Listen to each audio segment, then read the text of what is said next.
नमस्कार, प्रभात खबर के digital platform पर आपका स्वागत है। हेल्थ एज वेल्थ के आज के अंक में हम बात करेंगे यूरोलॉजी की समस्या पर।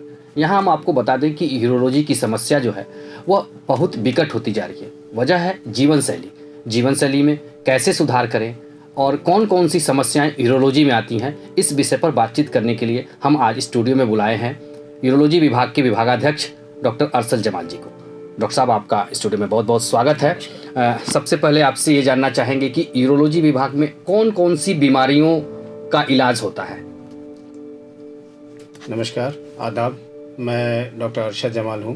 मैं रिम्स में यूरोलॉजी विभाग में विभागाध्यक्ष हूँ। जैसा कि आपने पूछा, यूरोलॉजी एक नई स्पेशलिटी है और इसके अंतर्गत 8-9 इसकी सब स्पेशलिटीज़ हैं। लेकिन मुख्यतः अगर हम बीमारियों का नाम अगर हम बोलें तो एक प्रोस्टेट संबंधी समस्या जो अब लोग समझने भी लगे हैं, उसकी एक समस्या होती है। तो उसमें 2-3 कारण होते हैं, या तो BPH होगा या प्रोस्टेटिक कैंसर होगा। दूसरी समस्या है पेशाब के रास्ते का संकुचन, जिसको यूरेथ्रल स्ट्रिक्चर बोलते हैं जी। ये बहुत कॉमन बीमारी है, यंग एज में भी होता है, ओल्ड एज में भी होता है, लेकिन यंग पेशेंट्स इससे बहुत ज़्यादा अब पकड़ में आने लगे हैं, जो पहले असाध्य था जी। तीसरा एक इसका सब स्पेशलिटी है यूरोलिथियासिस, जिसको हम लोग किडनी स्टोन बोलते हैं जी। तो वो पूरा किडनी से लेके पेशाब का नली तक कहीं भी पथरी बन सकता है और उससे पेशेंट को समस्या हो सकती है, विभिन्न प्रकार की समस्याएं हो सकती हैं जी। चौथी चीज़ है जो बच्चों में देखा जाता है, जिसको पीडियाट्रिक यूरोलॉजी के अंतर्गत आता है, जिसमें बहुत सारे कंडीशंस जो नवजात शिशु में पाए जाते हैं। कुछ कंडीशंस जो हैं बच्चा जो एडोलेसेंट के पहले उनको प्रेजेंट करता है, तो जिसमें पोस्टीरियर वॉल्व है या यूरेथ्रल स्ट्रक्चर है या विम्स ट्यूमर है या PUJ ऑब्स्ट्रक्शन अगर है, तो इस तरह की समस्याएं बच्चों में मिलती हैं। इसके बाद एक स्पेशलिटी होती है जिसको बोलते हैं हम लोग फीमेल यूरोलॉजी। फीमेल यूरोलॉजी में पहले इसका अवेयरनेस ज़्यादा नहीं था, तो औरतों में जो पेशाब संबंधी जो समस्याएं होती थी वो महिलाएं सामने आके नहीं बताती थी, और एक्चुअली ये समस्याएं तो शुरू से ही चली आ रही हैं जी। तो उसको जब रिकग्नाइज़ किया गया तो ये मालूम चला कि बहुत सारे पेशाब लीकेज का बहुत सारा प्रॉब्लम फीमेल्स को होता है जी। तो यंग एज में भी हो सकता है, प्रसव के दौरान, प्रसव के बाद, या प्रसव के कारणों के चलते या ऑपरेशन के चलते उनको पेशाब का लीकेज होता है, तो उसको हम लोग डील करते हैं फीमेल यूरोलॉजी। इसके बाद अगर हम कहें तो एक जो मेजर स्पेशलिटी होती है ट्यूमर्स का। ट्यूमर्स में जिसमें कि किडनी का कैंसर हुआ, यूरेटर का कैंसर हुआ, पेशाब का थैली का कैंसर हुआ, पेनाइल कैंसर हुआ, टेस्टिकुलर कैंसर हुआ और प्रोस्टेटिक कैंसर हुआ, तो ये सारी समस्याएं यूरो ऑन्कोलॉजी में आती हैं। और एक और स्पेशलिटी होती है जिसको हम लोग बोलते हैं न्यूरोवेसिकल डिस्फंक्शन। तो उसमें क्या होता है कि तंत्रिका के खराब होने के, नर्वस सिस्टम खराब होने की वजह से पेशाब होने में समस्या होती है, जिससे किडनी फेलियर होता है, बहुत सारी समस्याएं होती हैं, उसको इस सब स्पेशलिटी में डील करते हैं। तो यही करीब मोटा मेजर स्पेशलिटी, सब स्पेशलिटीज़ यूरोलॉजी के यही है जी। डॉक्टर साहब, आपने कहा कि प्रोस्टेट जो कॉमन हो गया है, तो प्रोस्टेट की जो बीमारी होती थी वो लगभग हम देखते थे कि 50 साल की उम्र के बाद या 40-50 या जो उम्र था, बढ़ती उम्र की बीमारी थी। लेकिन आजकल देखने में मिल रहा है कि प्रोस्टेट की समस्याएं थोड़ा और अर्ली लोगों को हो रहा है, तो वजह क्या है और कैसे हम इसको मैनेज करते हैं? नहीं, मैं इसमें आपको क्लियर कर दूं कि प्रोस्टेट का जो आपने सवाल पूछा कि क्या प्रोस्टेट संबंधी समस्याएं एज से पहले आने लगी हैं, हाँ, तो ये एक्चुअली हमेशा सत्य नहीं है जी। सत्य इसलिए नहीं है कि जो समस्याएं, जो लक्षण जो प्रोस्टेट के जो होते थे वो और भी कारणों से हो सकते हैं। जैसे पेशाब के रास्ते का संकुचन है, न्यूरोवेसिकल डिस्फंक्शन है, उसमें भी वैसे ही लक्षण आएंगे जैसे प्रोस्टेट वाले पेशेंट्स को आते हैं, जिसको BPH है, तो वो पहले भी हो सकते हैं, मतलब 40 साल की उम्र में हो सकता है, 30 साल की उम्र में हो सकता है। तो ऐसा लोग आम बोलचाल की भाषा में बोल देते हैं कि भाई इसको प्रोस्टेट का प्रॉब्लम हो गया, लेकिन क्लासिकली प्रोस्टेट का प्रॉब्लम या BPH का जो है उसका ऑनसेट 50 साल, अभी भी 50 साल ही है जी। तो इसीलिए हम प्रोस्टेट बोल के किसी पेशेंट का इलाज 50 से पहले नहीं करते। पहले हम अन्य कारणों को पता करते हैं कि किस और कारण से ऐसा हो रहा है। ठीक है, तो प्रोस्टेट संबंधी समस्याएं जो है अभी भी कट ऑफ जो है वो 85 है जी। ठीक है। लेकिन उसमें एक और चीज़ है कि प्रोस्टेट कैंसर का भी जो ऑनसेट था वो भी 50 साल के बाद ही पहले था जी। लेकिन कुछ प्रोस्टेट कैंसर जिसको फैमिलियल प्रोस्टेट कैंसर बोलते हैं, जो आपके पीढ़ी में चलता है कि आपके पिताजी को हुआ या पिताजी के पिताजी को था और आपको हुआ, तो वो जेनेटिक रीजन के चलते होता है, वो कम उम्र में उसका जेनेटिक बेसिस है, वो 40-45 की उम्र में आपको हो सकता है अगर आपकी फैमिली हिस्ट्री है तो। जी। और प्रोस्टेट का अगर हम बात करें कि चलिए 50 की उम्र में ही अगर प्रोस्टेट की समस्या हो रही है तो उसके लक्षण क्या हैं और कैसे पता चले कि हम प्रोस्टेट से पीड़ित हो गए हैं? बहुत इंपॉर्टेंट सवाल है ये। इसमें प्रोस्टेट का जनमानस को भी समझना चाहिए। सारी बातें मैं अगर बता भी दूंगा तो किसी को याद नहीं रहेगा कि ऐसा होगा तो प्रोस्टेट होता है, और एक लक्षण होने से प्रोस्टेट हो गया ये भी सत्य नहीं है, ठीक है। लेकिन जनरली मैं पॉपुलेशन को ये बताना चाहता हूँ, जनमानस को ये बताना चाहता हूँ कि अपना पेशाब नॉर्मली आप जो इतने सालों से जैसे पेशाब कर रहे हैं, जिस तरह से आप पेशाब कर रहे हैं, जितनी बार जाते हैं, जितनी रफ्तार से आपका पेशाब उतरता है, या कोई दर्द होता है कि नहीं, या रात में कितनी बार उठते हैं, वो फ्रीक्वेंसी सबको अलग अलग है। सबको पता रहता है कि हम नॉर्मली यही मेरा रूटीन था, इसी रूटीन से हम पेशाब करते थे। उसमें कहीं कुछ चेंज अगर दिखता है तो आपको निश्चित रूप से एक यूरोलॉजिस्ट से कंसल्ट करना चाहिए, एक बार इवैल्यूएशन, बेसिक इवैल्यूएशन होना चाहिए। पहला मैसेज ये है। दूसरा मैसेज ये है कि अगर आप 50 साल के हो गए हैं तो वहाँ पर आपको एनुअल 1 विजिट आपको एक यूरोलॉजिस्ट पे करना चाहिए, और एक बेसिक इवैल्यूएशन होना चाहिए कि आपका कुछ चेंज तो नहीं हो रहा है। जो आपको लक्षण कुछ नहीं है लेकिन फिर भी आपका कुछ चेंज अगर हो रहा है तो हम लोग उसको अर्ली पिकअप कर सकते हैं, उसका ट्रीटमेंट भी हम लोग अर्ली कर सकते हैं, तो वो उनके बेनिफिट के लिए। तो ये 2 रिकमेंडेशन हम लोग बोलते हैं कि आप अपना जो नॉर्मल से अगर कुछ चेंज हो रहा है तो आप उसको देखिए, और अगर एनुअल विजिट आप कर रहे हैं तो ये बहुत ही अच्छा। जहाँ तक लक्षणों का सवाल है तो लक्षण दो तरह के मुख्य लक्षण होते हैं।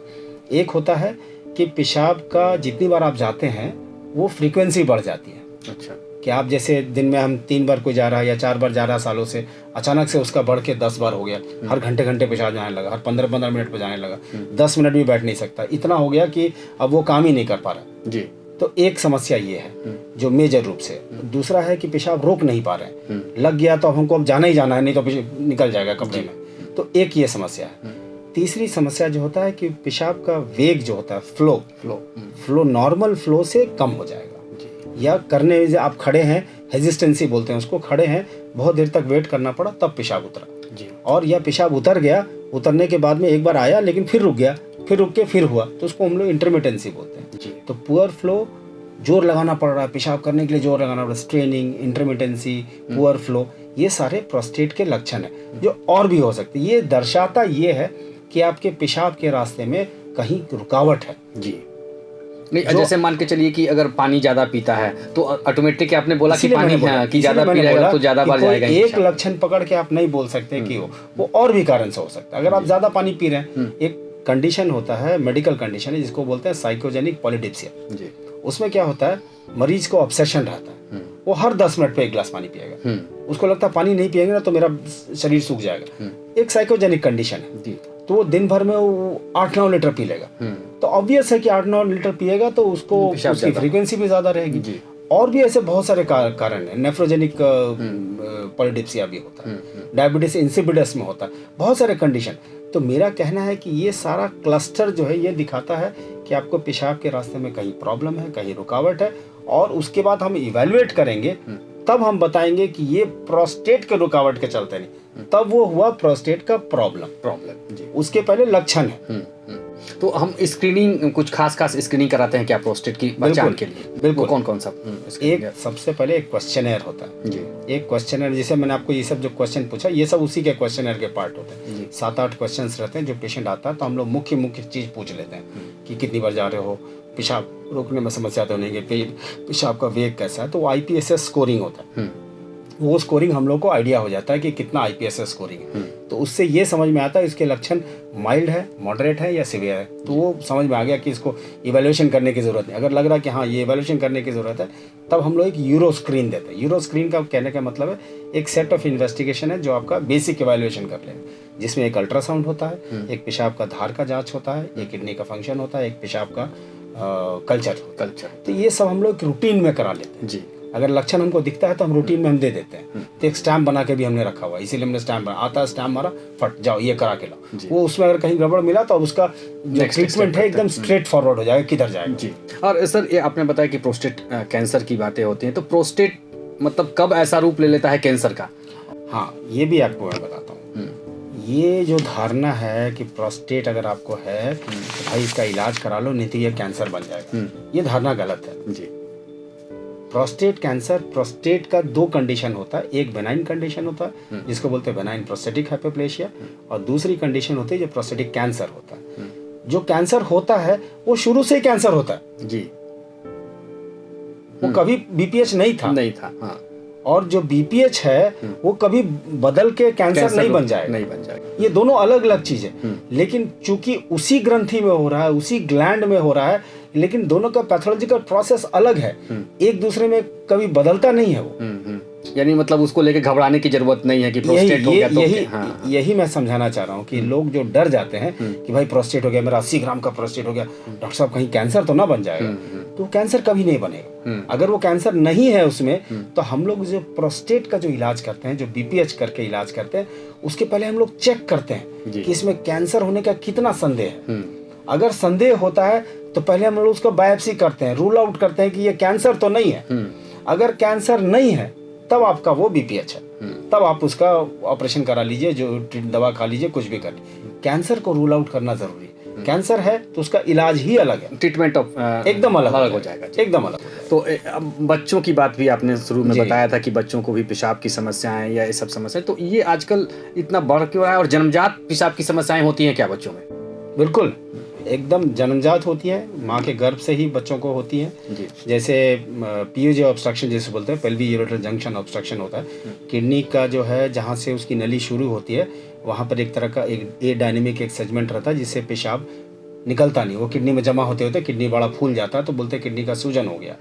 वैसा लेके बच्चे प्रेजेंट करते हैं, वो जन्म से ही रहता है।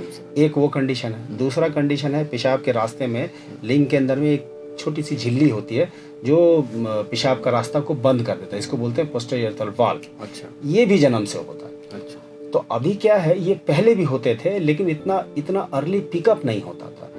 अभी चूंकि हमारा साइंस इतना बढ़ गया है, हमारा मेडिकल का अवेयरनेस इतना बढ़ गया है, टेस्टिंग इतनी फ्रीक्वेंट हो गई है, और जब प्रेगनेंसी रहता है तो उस समय भी रिपीटेड अल्ट्रासाउंड होता है, तो ये मालूम चलते रहता है कि बच्चे को कोई समस्या है कि नहीं है।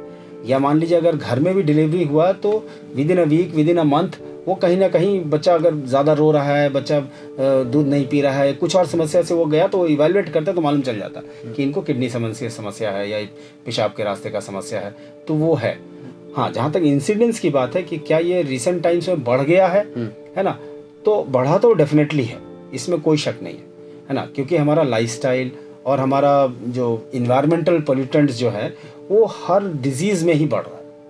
ऐसा शायद ही कोई बीमारी है जिसकी फ्रीक्वेंसी पहले से बढ़ ना गई हो, है ना।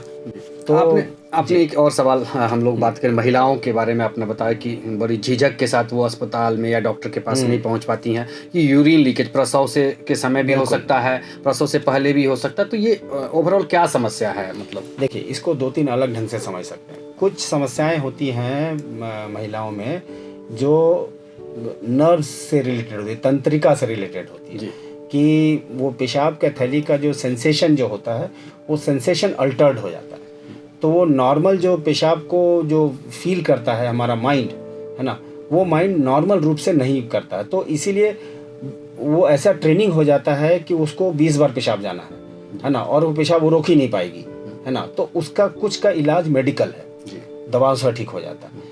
कुछ और बीमारियां उसमें होती है जिससे पेशाब लीकेज होता है, कि एक तो ये होता है कि जैसे 2-3 बच्चे हो गए तो उसके बाद महिलाओं को उसका यूट्रस का और पेल्विक ऑर्गन, पेरिनियल ऑर्गन का उसका वीकनेस आ जाता है, तो उसके चलते एक एंटिटी होती है जिसको बोलते हैं स्ट्रेस यूरिनरी इनकॉन्टिनेंस। उसमें क्या होता है कि मरीज़ को जल्दी जल्दी पेशाब भी आएगा और खांसने छींकने पे खूब सारा पेशाब उसका निकल जाएगा, तो वो भी उसका इलाज पार्शियली मेडिकल है लेकिन लार्जली सर्जिकल है, उसकी एक सर्जरी होती है। तीसरी एक मेजर समस्या है जो फीमेल्स में होती है कि डिलीवरी के चलते या डिलीवरी के ऑपरेशन के चलते कभी कभी जो इसका बच्चों का जो ऑपरेशन किया जाता है बच्चा निकालने के लिए, तो उस दौरान में कहीं ना कहीं चोट लग जाता है, पेशाब की थैली में चोट लग जाता है, या उसके ट्यूब में चोट लग जाता है, या उसका जो नीचे का यूरेथ्रा है उसमें चोट लग जाता है, तो छेद बन जाता है उसमें। जो छेद बन जाता है तो वो फिर बाद में 3 महीने के बाद में हम लोग उसका सर्जरी करते हैं। अलग अलग तरह का सर्जरी है, लेकिन वो सर्जिकल है, वो सब सर्जरी से ठीक हो जाता है। सर, आप एक और सवाल लेना चाहेंगे कि आपने बोला किडनी ब्लैडर कैंसर का इलाज क्या है और ये क्या सिनेरियो है इसका भी? हाँ, उसमें देखिए, उसमें ऐसा है, अलग अलग जगह का कैंसर का अलग अलग उसका ट्रीटमेंट है। अगर वो किडनी का कैंसर है तो उसका मेन स्टे ऑफ जो ट्रीटमेंट है, मेन ट्रीटमेंट जो है वो सर्जरी है। अच्छा, उसमें दवाएं इफेक्टिव नहीं है, ठीक है, तो उसको निकालना है। कैंसर है तो उसको निकालना। निकालने की विधि अलग अलग हो सकती है, या तो हम चीरा लगा के निकालें, या लेप्रोस्कोपी से निकालें, या रोबोटिक से निकालें। तो ये अलग अलग विधि से हम लोग निकाल सकते हैं। ट्रांसपेरेंटल निकाल सकते हैं, रेट्रोपेरेंटल निकाल सकते हैं, लेकिन उसको निकालना है। मुद्दा ये है कि उस कैंसर को निकालना है। उसके आसपास के ऑर्गन में जहाँ पर भी वो कैंसर कहीं पर सटा हुआ है तो वो भी अगर पकड़ में आता तो वो सब निकालना जी। सर्जरी अगर बढ़िया हो गया, मरीज बढ़िया एकदम अच्छा रहेगा, उसको आगे कुछ करने की जरूरत नहीं। लेकिन जो उसकी जो किडनी का जो ट्यूब होता है, इसको यूरेटर बोलते हैं, या पेशाब की थैली का जो होता है, उसमें दोनों का ही रोल है। सर्जरी भी इम्पॉर्टेंट है और मेडिकल थेरेपी भी है और रेडियोथेरेपी भी है। मतलब कीमोथेरेपी भी चलेगा, रेडियोथेरेपी भी चलेगा और ऑपरेशन भी होगा, ठीक है। तो उसमें सब तरह का रोल, उसमें सारा चीज देना पड़ता है। पेनाइल कैंसर जो है, पेनिस का जो कैंसर होता है, उसमें सर्जरी मेन स्टे है, लेकिन आगे उसमें कीमोथेरेपी का अगर बहुत एडवांस हो गया तो कीमोथेरेपी देना पड़ता है। टेस्टिकुलर कैंसर, कौड़ी का जो कैंसर होता है, उसका भी सर्जरी है, साथ में कीमोथेरेपी भी है ना, या रेडियोथेरेपी भी पड़ सकता है अगर अर्ली स्टेज में पड़ा है तो किडनी कैंसर एक अलग है जिसमें कि कीमोथेरेपी का बहुत कम रोल है, बाकी सब में मिक्स्ड है जी। ये भी जरूरत स्टेज के हिसाब से, कहीं पर सर्जरी सक्सेसफुल है, सर्जरी के साथ में कीमो देना पड़ सकता है, या surgery plus chemo plus radio, है ना, या सिर्फ सर्जरी अलोन, अलग अलग सिनेरियो। बहुत एडवांस हो गया तो खाली आरटी किया, अब कुछ नहीं कर सकते। किडनी स्टोन की बात भी आपने की है, तो किडनी स्टोन की समस्याएं होती हैं, तो उसका यूरोलॉजी डिपार्टमेंट का क्या रोल है उसमें, किडनी की समस्या में? किडनी में स्टोन अगर आ जाए तो? किडनी का स्टोन, किडनी से लेके kidney, ureter, urinary bladder, urethra, यहाँ तक कहीं भी अगर स्टोन बनेगा, ये यूरोलॉजिस्ट ही ट्रीटमेंट कर रहा है। और यही हमारा मेन स्टे है जी। मेन स्टे मतलब ये है कि लोगों को भ्रम रहता है कि कहाँ जाएं, किस डिपार्टमेंट में जाएं। हाँ, यही मैं समझाना चाहता हूँ कि एक्चुअली क्या है कि किडनी का स्टोन, जनरल सर्जन जो है वो पित्त की थैली का, पथरी का इलाज करते हैं, उसी से मशहूर हो जाते हैं कि पथरी के डॉक्टर हैं। पथरी उसके कहीं भी होता तो उन्हीं के पास चले जाते हैं। ये सिनेरियो इसमें क्या है, पहले से और अभी में बहुत फर्क हो गया। पहले क्या था कि सारी चीज का इलाज है, चीरा लगाओ, काटो और निकालो। अब ये चेंज हो गया। अभी क्या है, मिनिमलिस्टिक का जमाना है। वो इसलिए क्योंकि स्टोन जो है वो एक रेकरेंट फिनोमेना है। अगर आपको एक बार स्टोन बना है तो वो दोबारा भी बन सकता है। और अगर ऑपरेशन करेंगे तो ऑपरेशन से आपके बाकी अंगों को भी नुकसान है, और वो सर्जरी एक ही बार हो सकती है। भविष्य में आपको कभी भी जरूरत पड़ेगा तो मरीज बुरी तरह से फंस जाएगा। इसीलिए ट्रेंड ये है कि अभी एक ऐसा प्रोसीजर करना है जिसको बार बार किया जा सके जी, है ना, जिसमें हमारा इंडो यूरोलॉजी आता है। इंडो यूरोलॉजी में क्या होता है, कोई चीरा नहीं लगता, नॉन इन्वेजिव रहता है, इन्वेजिव रहता है लेकिन विथ नो इंसिजन। एक पीसीएनएल है जिसमें एक छोटा इंसिजन पड़ सकता है, नहीं तो बाकी सारा है कि वो स्कारलेस होता है जी। वो पेशाब के रास्ते से ही मशीन डाल के, पतली पतली मशीनें होती हैं, यूआरएस कर सकते हैं, टीआरपी कर सकते हैं, पीसीएनएल कर सकते हैं, ईसीआरएस कर सकते हैं, आरआईआरएस कर सकते हैं, सब कुछ बिना कुछ चीरा लगाए मरीज में उसको क्लियर किया जा सकता है। तो ये मरीज के लिए इतना बड़ा चेंज है वर्ल्ड ओवर कि ये तो बहुत कॉमन बीमारी है। जितनी बीमारियां बोले उसमें सबसे कॉमनेस्ट में स्टोन का प्रॉब्लम जी। और स्टोन का प्रॉब्लम के अगर मान लीजिए छोटा स्टोन है आपका, 7 mm का स्टोन है, उसके लिए आपको इतना बड़ा सा चीरा लगा के और किया जाए तो वो नुकसान ज़्यादा है, फायदा कम है जी। लेकिन इंडियन यूरोलॉजी के ज़माने में ये सब एफर्टलेसली किया जा सकता है। तो इसीलिए यूरोलॉजिस्ट जितने भी स्टोन डिजीज है वो नॉन यूरोलॉजिस्ट का रिकमेंडेशन खत्म हो गया। अच्छा, जनरल सर्जन का रिकमेंडेशन है ही नहीं, उनको नहीं करना है। झारखंड का सिनेरियो क्या है, जो हम यूरोलॉजी की जो समस्याएं हैं, जो बीमारियां हैं जो आपने बताया, ये कितना है क्या मतलब सिनेरियो है झारखंड में इन बीमारियों का? आपके पास कितने मरीज और कैसे? मैं आपको कैसे बताता हूँ। 2012 में मैं रांची आया था। उस समय से अगर मैं असेस करके देखूं तो एक तो यूरोलॉजी का अवेयरनेस इतना ज़्यादा बढ़ा है इस पिछले 10 साल में। इस स्पेशलिटी को लोग, मैं जब पहली बार आया था रिम्स में, मैंने बोला कि मैं यूरोलॉजिस्ट हूँ, तो बोला ये करेगा क्या, क्या इलाज करेगा? बोले पथरी निकालता। पथरी तो सब लोग निकालता, जनरल सर्जरी में हर ओटी में निकलता है, तुम अलग क्या करोगे, है ना? तो वो मेंटालिटी चेंज हो गया जी, है ना। हमने शुरू किया था जिसमें मतलब पहला मंथ में मेरे पास में 2 पेशेंट आया था, 2 ही पेशेंट आया था पूरे मंथ में, पहला ओपीडी में जी। और आज हमारा है कि एक ओपीडी हमारा 100 ओपीडी रहता है मिनिमम जी, है ना। तो ये अवेयरनेस शो करता है कि लोग समझ गए कि कहाँ जाना है, किस डॉक्टर के पास जाना है। ठीक है, पहली बात ये। दूसरी बात कि जब लोग आने लगे, पहले ये सोचते थे कि ये सब असाध्य बीमारी है, एक सर्जन को दिखा लिया, बोला नहीं ये बहुत छोटा सा है, ये हमसे नहीं होगा, ये दवाई खाओ, है ना। अब वो समझ गए कि नहीं इसका ट्रीटमेंट है, तो लोगों में अवेयरनेस भी बढ़ गया। और अगर आप ओवरऑल सर्जिकल पेशेंट्स देखेंगे तो ओवरऑल सर्जिकल पेशेंट्स का अप्रॉक्सीमेटली 50% पेशेंट जो है वो यूरोलॉजी का पेशेंट है। ठीक है, 50%। आज भी अगर आप जितनी सर्जरी हो रही है उसका 50% पेशेंट आप देखेंगे तो वो यूरोलॉजी का पेशेंट आता है। ये इतना कॉमन है जी। सर चलते चलते एक आपसे ये जानना चाहेंगे कि झारखंड के लोगों का के लिए आपका क्या संदेश होगा इस बीमारी को लेकर, अवेयरनेस को लेकर के? देखिए, मैं 2-3 बातें बोलना चाहूँगा जो ज़्यादातर बीमारियों में सही रहती है। कि पहला तो अपना जीवन शैली पे लोगों को ध्यान देना चाहिए, है ना। लोग आज की भागा भागे में अपना सेहत को लोग उतना ध्यान नहीं देते जितना ध्यान देना चाहिए। खान पान पे, वर्जिश पे, है ना, और आपका हाइजीन पे, ये सब पे बहुत इम्पॉर्टेंट है ध्यान देना। ठीक है। दूसरा बात है कि आपको डॉक्टर्स जो है वो आइडेंटिफाई कर लेना चाहिए। ज़्यादातर लोगों को ना एक अपना पर्सनल फिजिशियन या पर्सनल यूरोलॉजिस्ट या जिसको आपको जानते हैं, वहाँ पे आप बीच बीच में अगर आप जाएंगे तो उससे आपका ही लाभ है। तो ये बहुत इम्पॉर्टेंट है। और ज़्यादातर चीज़ें जो हैं आज के डेट में, अगर यूरोलॉजी संबंधी जो है, यूरोलॉजी एक इतनी सक्सेसफुल ब्रांच बन गई है कि ये जितना मॉडर्न इक्विपमेंट्स का जितना अच्छा समागम इस फील्ड में हुआ है वो किसी भी फील्ड में नहीं हुआ। तो इसीलिए अगर लोग जो ऑपरेशन से डरते थे तो ये आजकल ऑपरेशन जैसा नहीं रह गया।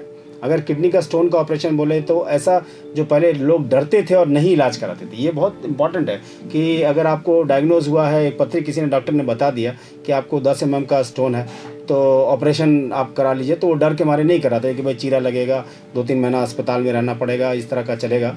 तो अभी क्या है कि 1-2 दिन में ही आपका मामला सुलझ सकता है, ये इतना एडवांस हो गया। तो एक सर्जरी बहुत अट्रैक्टिव ऑप्शंस बन गया है यूरोलॉजी के लिए, और एक ट्रेंड यूरोलॉजिस्ट आपको आपके सेहत का एक अच्छा ख्याल रख सकता है, मैं ये कहना चाहता हूँ। तो देखा आपने कि डॉक्टर साहब ने कितनी अच्छी और सुंदर तरीके से हम लोगों को जानकारी दी है। ये जो यूरोलॉजी की समस्याएं जो हैं वो भी है लाइफस्टाइल डिजीज है, यानी कि आपको स्वस्थ रहना है तो अपने जीवन शैली में बदलाव लाना पड़ेगा, व्यायाम करें, योग करें। और दूसरी चीज़ ये है कि प्रोस्टेट को लेकर के जो भ्रम था कि प्रोस्टेट हुआ तो कैंसर हो सकता है, ये डॉक्टर साहब ने बखूबी से बताया कि किसे इसमें अंतर है। तो अगले अंक में हम फिर किसी एक नए डॉक्टर के साथ होंगे, तब तक के लिए बहुत बहुत धन्यवाद। प्रभातखबर.com, विश्वास वही, रफ्तार नहीं।